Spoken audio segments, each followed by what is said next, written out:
છે। લીક થતા નળ કે પાઇપને તરત જ રિપેર કરાવી, વરસાદના પાણીનો સંગ્રહ કરી, બગીચામાં પાણી છાંટવા માટે પાણીનો કરકસરપૂર્વક ઉપયોગ કરીએ। પાણી બચાવવું એ આપણી સૌની જવાબદારી છે। જો આપણે આજે પાણી બચાવીશું તો જ આવનારી પેઢીને શુદ્ધ પાણી મળી રહેશે। કોઈ પણ અવકાશ વિજ્ઞાન હોય, આપણે બેટી બચાવો એટલે કે દીકરીઓને બચાવવાની અને તેમને ભણાવવાની વાત શા માટે કરીએ છીએ? કારણ કે કમનસીબે હજુ પણ કેટલાક લોકો દીકરીઓને જન્મ પહેલા જ દુનિયામાં આવવા દેતા નથી। આ ખૂબ જ ખોટું છે।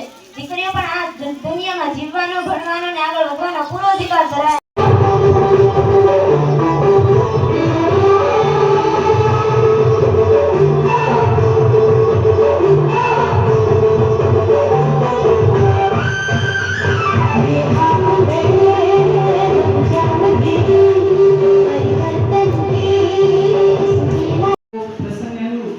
ઉદ્બોધન કરે। સૌપ્રથમ મામલતદાર સાહેબને વિનંતી કરું કે તેઓ જોવા ઉપરાંત જેમ જેમ ધોરણમાં આગળ વધતું જાય એમ કોઈ પણ ધોરણમાં થી એને શાળાનો અભ્યાસ છે છોડવાનો નથી।